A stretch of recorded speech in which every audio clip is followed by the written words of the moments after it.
Valvate बनाते हैं। Good evening. एक छोटा सा न्यूमेरिकल लेके आए हैं आप सबके बीच। ये वेक्टर का कंपोनेंट बेस्ड क्वेश्चन है।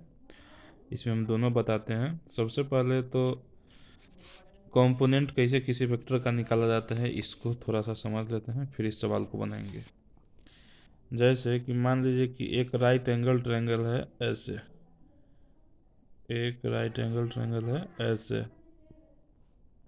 ये एंगल थीटा, ये ए बी सी इसका नाम रख देते हैं। हमको मालूम है कि थीटा के सामने का जो साइड होता है वो परपेंडिकुलर होता है, 90 डिग्री के सामने का साइड हाइपोटेन्यूस होता है, जो रेस्ट होता है वो बेस होता है।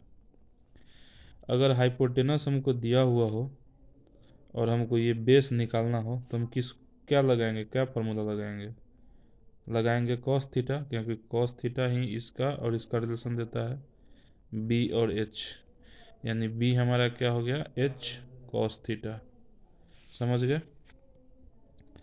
इसी तरह से हमको इसके इसके ए बी के पैरेलल में एक लाइन यहाँ से ऐसे ड्रॉ कर दे और बोले इसका मान लेते हैं नाम कुछ रख देते हैं क्यू। हमको बोले क्यू सी का लेंथ बताइए, तो हम क्या बोलेंगे, ए बी के पैरेलल है तो ए बी जितना होगा उतना ही क्यू सी होगा। तो ए बी निकालने के लिए हम क्या करेंगे, साइन थीटा लगाएंगे, sine theta P by H. तो पी क्या हो जाएगा, h sine theta, h sine theta. तो यानी और यही हो जाएगा क्यू सी, यानी यही हो जाएगा क्यू सी का लेंथ भी यही निकल के आ जाएगा। ठीक है, इसी कॉन्सेप्ट का यूज हम लोग करते हैं। अब अगर इसको हटा दिया जाए इधर से, इसको हम हटा दें तो क्या बचेगा, एक इस एच का दो कंपोनेंट बचेगा, एक कंपोनेंट थीटा की तरफ जो हमारा क्या होगा बी कॉस थीटा, एक कंपोनेंट हमारा क्या होगा इधर जो क्या होगा एच साइन थीटा। इसी का थीटा के तरफ वाला कंपोनेंट कॉस थीटा, थीटा के इधर जिधर थीटा नहीं है उधर एच साइन थीटा। तो यही होता है कंपोनेंट, ऐसे ही निकाला जाता है। अब इसी का यूज़ करना है। क्वेश्चन में क्या दे रखा है कि चार ऐसे फोर्स हैं जो किसी एक पॉइंट पी पे इक्विलिब्रियम कंडीशन में एक्ट कर रहे हैं, और उसमें दो फोर्स F1 और F2 का जो रेशियो है वो 1:x है। तो हमको x का वैल्यू पूछ रहा है। ठीक है, और इसका ग्राफ भी दे दिया है कि F1 ऐसे लग रहा है, F1 ऐसे है, और F2 ऐसे है। यहाँ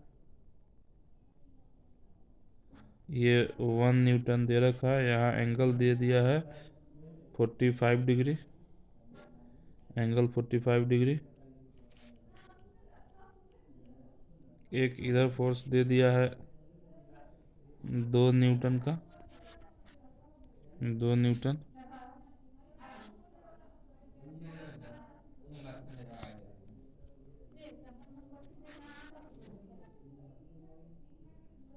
ये एंगल भी दिया है 45 डिग्री, और एक और फोर्स है वो देख रहे हैं, नहीं 4 फोर्स हो गया, 1 2 3 4 ऐसे करके दे दिया है। ये दे दिया है 90 डिग्री। एक बार हम फिगर देख लेते हैं।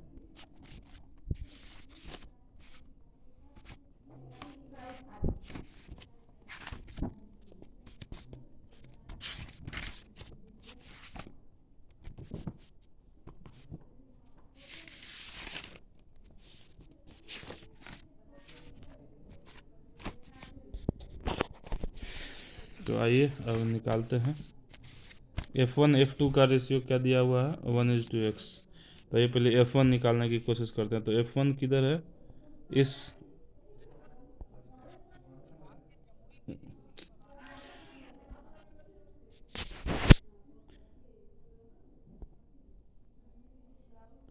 स्क्रीन को क्या हो गया, क्लियर फोटो क्या नहीं हो रहा है।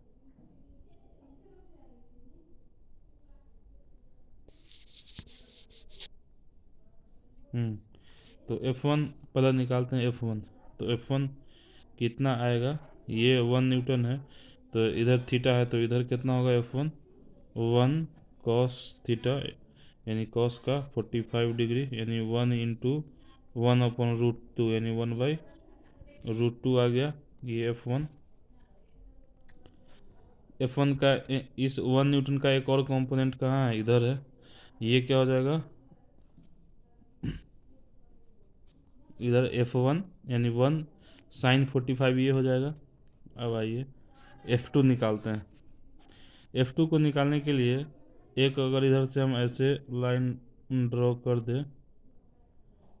दें तो थीटा किधर है, इधर, तो इधर कौन सा कंपोनेंट आएगा, cos थीटा, इधर आएगा sin थीटा, यानी F2 और इक्विलिब्रियम है, यानी जितना ऊपर फोर्स होगा उतना ही नीचे होगा, यानी इधर F2 पर कौन कौन फोर्स लगेगा, तो F2 बराबर हो जाएगा, एक तो F1 का एक कंपोनेंट इधर लगेगा 1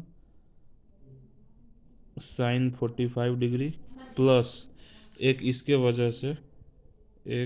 वजह से ऊपर लगेगा, एक इसके वजह से, तो ये 2 न्यूटन है, इसका एक कंपोनेंट इधर, तो ये हो जाएगा 2 cos 45 डिग्री, ठीक है,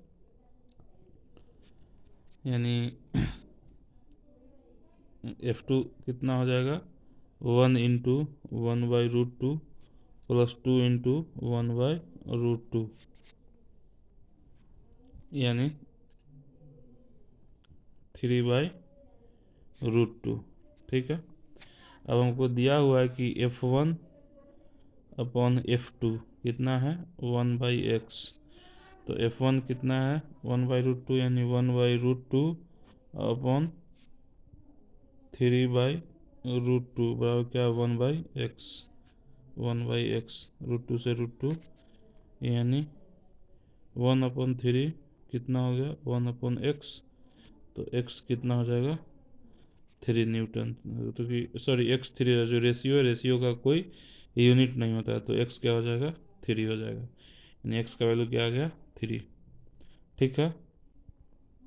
आशा करते हैं कि समझ में आ गया होगा, इसको देखिएगा अच्छे से, कोई दिक्कत होगा तो कमेंट बॉक्स में डालिएगा। Bye, good night.